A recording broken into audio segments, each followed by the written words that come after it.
might be experimenting with something new over there.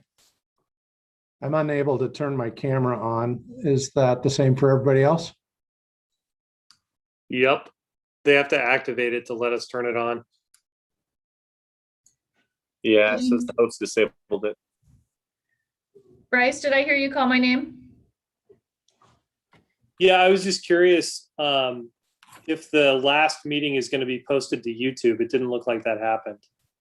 No, it is not. If you look at the district website now, we just updated it this week. Evidently, there was a technical glitch and it didn't get recorded. Oh, okay. I got a call from Johnny Hargroves about something else, and while I was telling him how to access recordings, I discovered that it wasn't there, and that's how I found out about it. Okay. And so what I had Melissa do, I had her create a PDF or a note or something that posted that says, due to technical difficulties, this video recording is not available. Okay. And in case you haven't visited our website lately, on the fire commissioner, we're now live. I'll stop talking.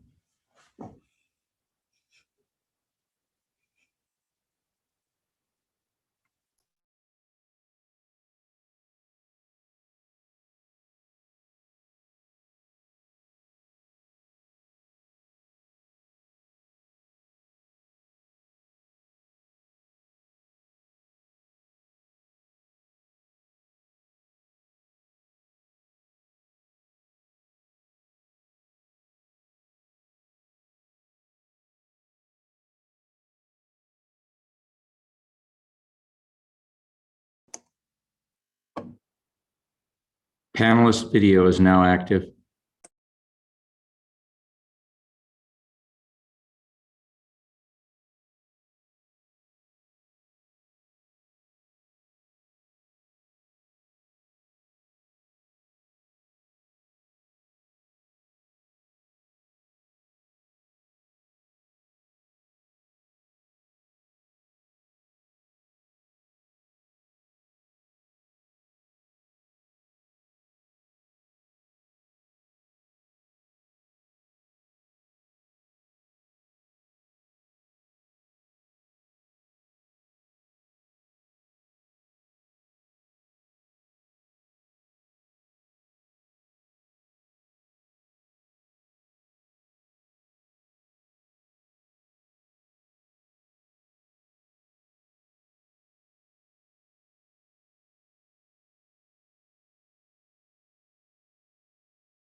Alex, you look like you're in a stairwell with a standpipe.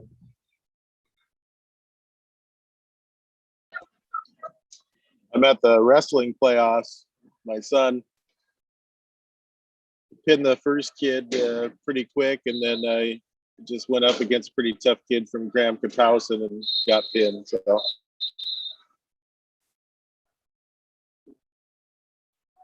my audio and everything all right? It's not lagging or anything? All right.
All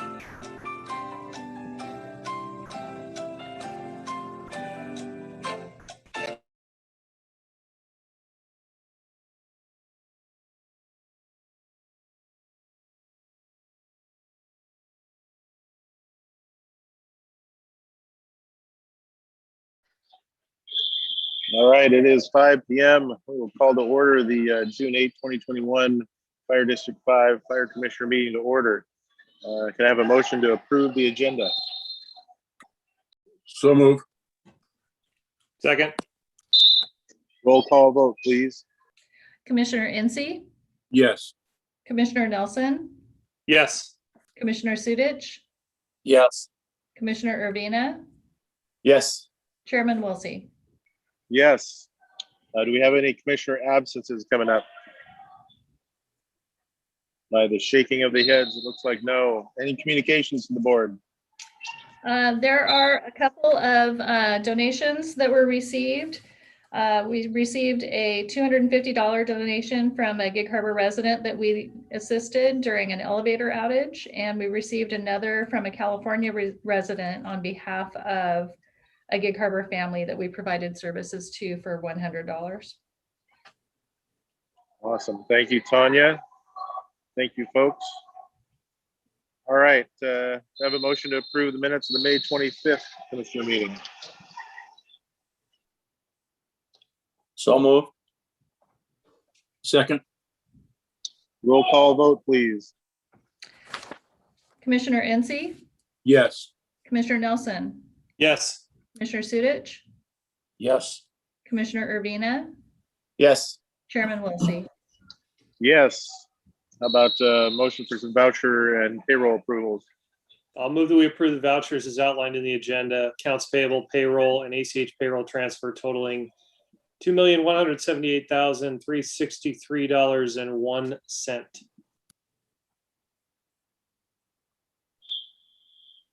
All right, roll. Go ahead and roll call vote, please. Commissioner Incy, Yes. Commissioner Nelson, Yes.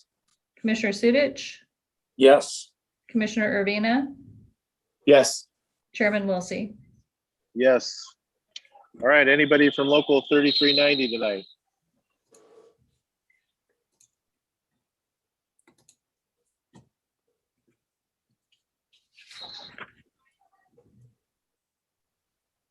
All right, seeing none, on to Chief's report. Yeah, first up, Chief Meyer is going to give a quick report on some training that we had today countywide here at Gig Harbor. Yeah, good evening. Historically, the county fire service has done what we call a battalion chief or incident commander / strike team leader training here in the county. And it's been hosted by a few different people. Gig Harbor's been involved in this, I think the last 15 years. Anyway, today we hosted it in person, which was great. We had probably 35 to 40 chief officers and personnel from various fire agencies across the county. And we covered some things, did an after action review, if you will, some presented from Graham and East Pierce about their wildland interface fires from last year. Then we also had DEM come out and do a presentation about evacuations and about PC alert. So that was good to hear from Pierce County DEM. Also, too, we had representatives from DNR, the Department of Natural Resources, South Puget Sound region, our partners with that agency. They came on and talked about their capabilities and working with partners in the upcoming wildland season. And we also had an update from our county coordinator, Chief Moreau from District 16. And then also it was just good dialogue between all the chief officers and strike team leaders. And it was just great. Probably the biggest thing was just great to be in one building, one facility. And we hosted that here today. And so it was a great opportunity for the upcoming season and do a little bit of preparation. So unless there's any questions, that's all I have. Thank you. Thanks, Chief Meyer. You know, he doesn't say so, but he's a leader when it comes to wildland fire. And he leads our entire county, not just our department. And Chief Meyer does a great job. And, I attended that training today and it was excellent.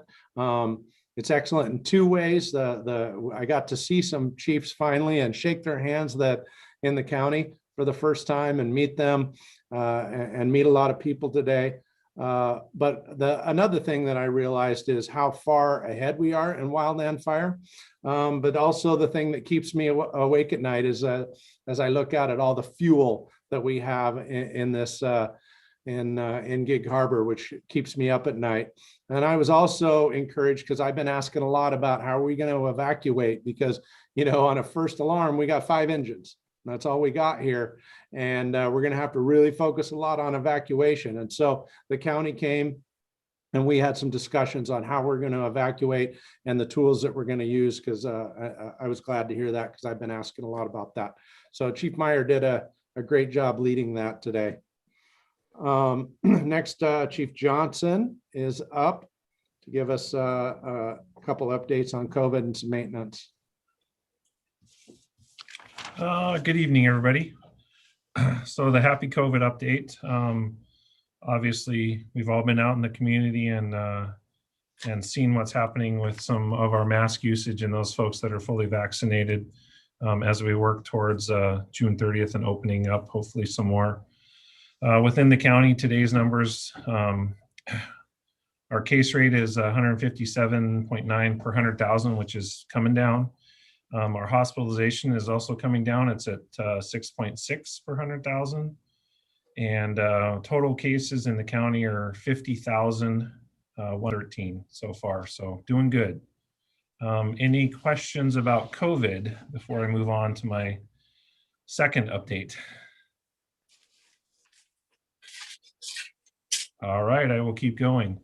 Currently, HR and folks are working on replacement. Dale Togstead will be retiring in August, and we are in the process of hiring his replacement. So the maintenance technician position was opened up. It closed. We wound up getting 16 resumes turned in. We moved 6 of those 16 onto an assessment center. So they did some writing and some other things. After that, we are moving 5 on to interviews, which will take place next Monday on the 14th.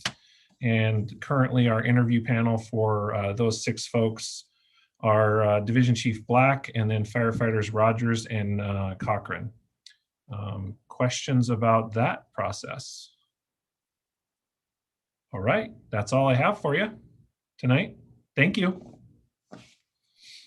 Thanks, Chief. I just have a few things to go over. Some good news, bad news, good news, bad news, all in one thing is the fuel pumps at 58 went out, which is the bad news. The good news is we already had it scheduled for replacement this year. The bad news is we're 17,000 over what we budgeted, but the good news is we saved some money on some other projects. So I think we'll be able to cover it. We have negotiations coming up. We have a labor management meeting tomorrow, where we'll discuss that with one of the topics with labor tomorrow on their pace and their timelines. We're setting up a meeting with Commissioner Enzi and Wilsey, myself, and Chief Langlow in the next week or so to get prepared on how we're going to move forward on negotiations. Both the 4th Platoon and the Division Chief, Battalion Chief local. On the budget front, I met with Chief Burgess last week. He's agreed to help me and Chief Langlow as we lead the budget process this year. And he's going to help us out. We're going to get a kickoff meeting in the next couple of weeks just to lay the groundwork. So we're moving forward on the budget process. I was duty chief last week and we had a fire in Key Pen on Memorial Day. So I got to come in and it was fun. I went to Station 51 with Chief Johnson and we worked on staffing and covering the district. Last week we had the Pierce County Fire Chiefs, which I attended. We worked on the transition. We're almost fully transitioned to everybody in their spots, and we sent Chief Watson off with a barbecue, and then had a nice party at his house this weekend. So and we showed a lot of appreciation to his work and all the things he's done. Last week I rode along with 52, and this week along with 58. And then last week we had our standard of cover kickoff. We met with Dynamics and the command staff, laid out what we need to do to get going. Then this week we're meeting as a staff to delegate responsibilities. We've given them a 90-day turnaround, which is really quick, but that takes a lot of work on our end. And so we'll be spending a lot of time working on the standard of cover. Lastly, I went to lunch with District Rep from District 26, Jesse Young, and talked to him about some of the things we're doing in our future plans. He was very supportive of where we're headed, and is also even committed to helping us with maybe some state funding for some of our projects as we move forward. So I was excited about that. I've asked him to be a sounding board as we move forward, to give us some feedback. And I think he will give us lots of feedback, I'm sure. I also have a meeting next week with Senator Emily Randall to talk about our future plans. So that's an update from me. If anybody's got any questions, concerns, comments, or guidance.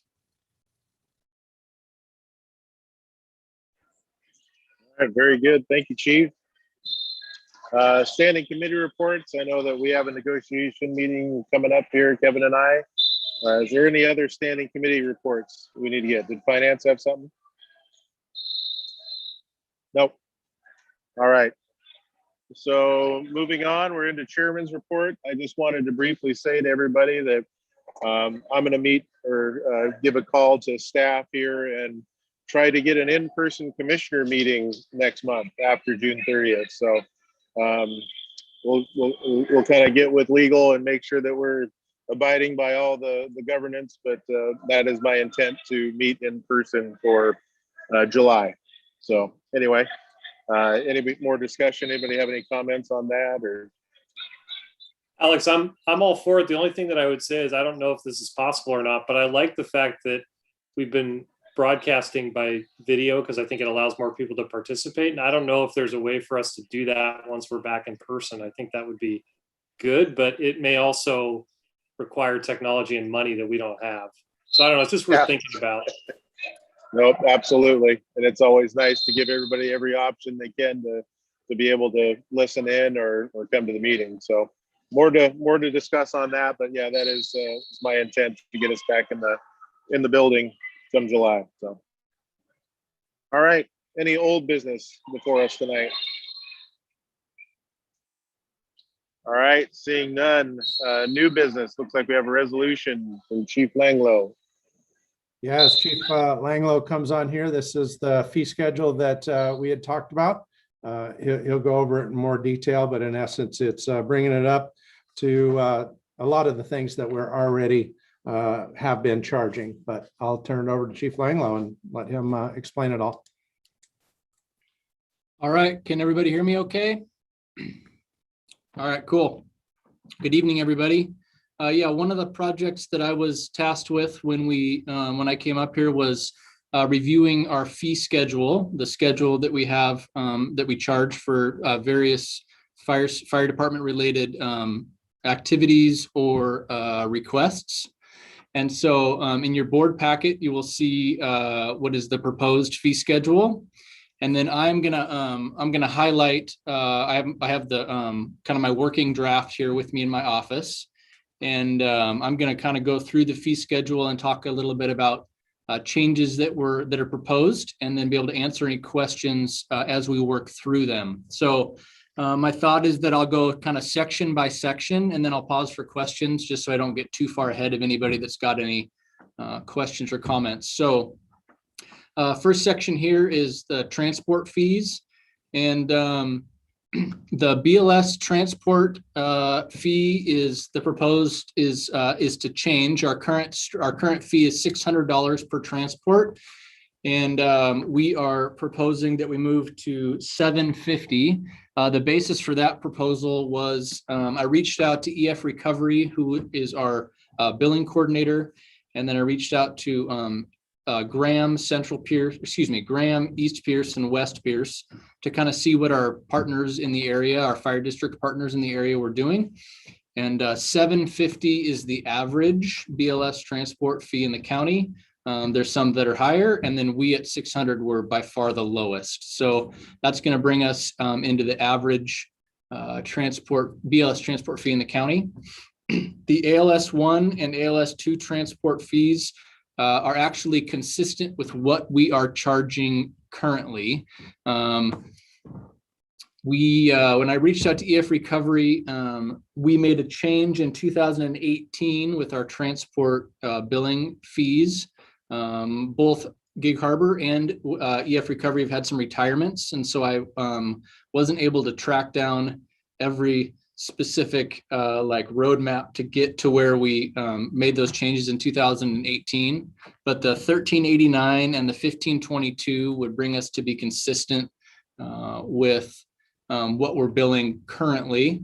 And remember too, these are the numbers that we bill insurance. And then the board adopted a resolution in 2012 that for our residents within the fire district, we wouldn't be doing any balance billing. So what we recover from insurance is what we recover. We don't send a bill for the unreimbursed portion of the transport fee. So these are the ceilings for us. We do get less money per transport depending on the insurance company that is contracted with the patient we transport. But these are the numbers that we have as kind of our ceilings. So these numbers actually, we're competitive in that we're not too far outside of our other neighboring jurisdictions. We are a little more expensive, but I would highlight too for the board that one of those reasons is we do offer some services that some of the other fire districts don't in some of the ALS interventions that we offer.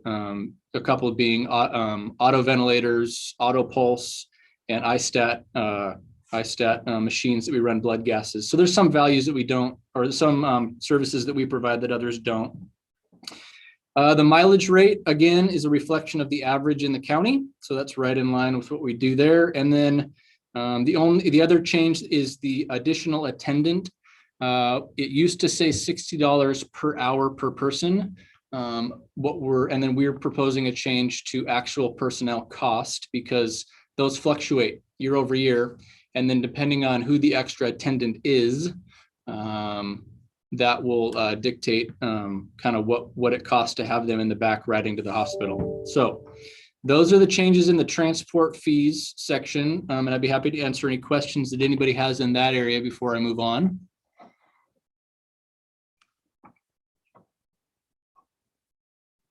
Okay, doesn't look like I hear or see any. So no change in the non-transport fees section, so we can move past that. Dedicated engine and medic unit standby fees. We used to, again, say $60 an hour per person. What we're proposing the change would be is to the Washington State Fire Chief's wage and equipment rate. So that is a well-established Washington State Fire Chief's document.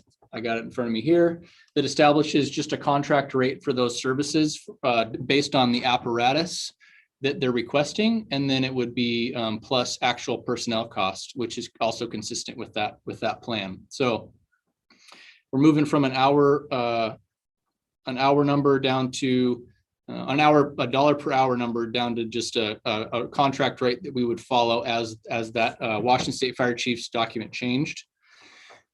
And then I'm gonna go into the non-emergency, non-transport fees before I take questions if you have any, because it's the same message essentially.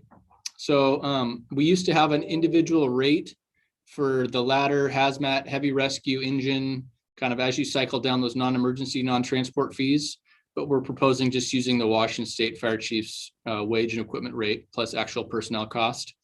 So we don't have to continue to update the resolution every time that document updates. And then I think now would be another good pause for questions if anybody has any about that specific, those two sections. Okay, moving on. Class fees, no change to the class fees with the exception of we added instructor fee at the bottom where it says actual personnel cost. So again, it's the same consistent message. It's just that our costs change year over year, and we don't want to be misleading in our fee schedule. We just want to be, recover our costs. We're not trying to make money. We're just trying to recover the cost that it costs to provide the service. Skills verification, no change. Rental fees, the only change here is the janitorial fee for groups with 50 or more people. We changed that to $43 an hour. It used to be 41. The reason we changed to 43 is because our independent contractor that cleans Station 50, her rates changed. And so that's her hourly rate. And then we added, let's see here, training ground facility logistics, actual personnel cost. Again, same message. If somebody wanted to rent our facility and we needed to provide logistics and we were able to provide a firefighter, we would use the firefighter rate. But if we needed DC Lion, for example, to be there, he is at a different rate than that firefighter. So we'd want to be able to make it cost neutral for the fire district. Questions? Okay. No changes. There one change in the resale items. It's just a strike through. We used to sell ski helmets. I'm not sure if any of you have ever bought ski helmets from the fire department, but we don't carry ski helmets anymore. So we just removed those off the list. Operational permit fees. DC Waters, we added a section for standpipe test and flushing. DC Waters, that's something that as especially new commercial construction comes online or residential systems that need that service provided to them for their occupancy certificate. He's using off-duty engine company to help provide that service to the community. So again, that's just a Washington State Chief's wage plus actual personnel cost. Non-sufficient funds, that changed from $25 to $33 because the funds at the bank have changed. And so again, we just want to be able to recover the cost. Shop fees, there's a change there. If for the commissioners that you've been on the board for pre-2018, we historically used to provide shop work to District 16, Key Peninsula. And we had a shop rate that we charged Key Peninsula. And so that was the old rate in the fee schedule. We're currently not providing that service, but if we ever wanted to get into that business again, we needed to make some cost of living adjustments to those major and minor repair numbers. And so that's a reflection of of cost of living adjustment from 2018 to 21. And in records request fees for medical records, I added the section where it says adjustments made per WAC 246-08-400, and we just updated the copy page, the copy numbers were straight out of the WAC. So I used it straight out of the WAC as a change. And Nick, would it be a good idea in the future just to reference that WAC for the fee rate rather than have a specific? I mean, it's probably either or, right? Yeah. I think I think a reasonable person could make either choice. Commissioner Nelson, to be honest, I think it's reasonable to do that, kind of like we did with the Washington State Fire Chief's wage. Either one would work fine in this case. Yep. This is, and two, just for context, this is a service that we do records requests on a regular basis, but almost all of our records requests, well above 90% of our records requests all fall under the 50-page mark of either it's all handled electronically or it's under the 50-page mark. So we rarely, maybe once a year we get a records request where it's more than 50 pages. So this is not something that gets executed really on even, I would say, it's a very rare basis. And that's all the substantial content changes that I would highlight. And again, I'm totally willing to go back to the beginning or any spot in between and answer any questions. But if you don't have questions, we're recommending an approval for this fee schedule change. One thing I'm thinking under public records request for non-medical records, where it says requested documents on digital storage media. Yep. I'm thinking that's RCW 4256-120, not a WAC. That looks like the Public Records Act statute probably. So you may want to just clean that up in the final version. Got it. Thank you.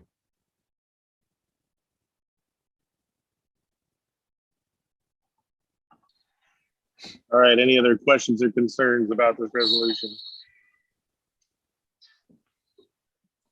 All right, I'd entertain a motion to pass with the amended RCW if needed. So moved. I'll second that. All right, roll call vote, please. Commissioner Incy, Yes. Commissioner Nelson, Yes. Commissioner Sudich, Yes. Commissioner Urbina, Yes. Chairman Wilsey. Yes. All right. Thank you, Chief Langlow. Any other new business before the board tonight? All right, seeing none, we'll move to open public comment. Anybody wishing to address the board, please state your name for the record. You'll have 3 minutes. Any takers tonight?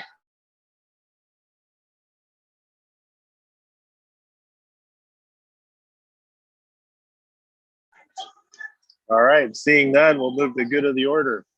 Any good of the order from the group? Mr. Chairman, this is Chief Waters. I have one small thing that I'd like to let the board know that on Tuesday, June 15th, that's next Tuesday at 3:30, Gig Harbor Fire and Gig Harbor PD will be recognizing Allison Wareham for her willingness to step up when there was a pulse point activation for a CPR event a couple of weeks ago. So we're pretty excited to be able to partner and recognize her efforts. All right, Eric, where is that going to be? Or are we going to tape that or do anything with it? We were going to do it here at Station 50, and we want to recognize her, but not we don't want a lot of fanfare around this. Okay. Okay. Yep. Understood. Okay. Thank you. Yep. All right. Any other good of the order tonight? Hearing none, any special interests or upcoming events that we should be aware of that we have to tell?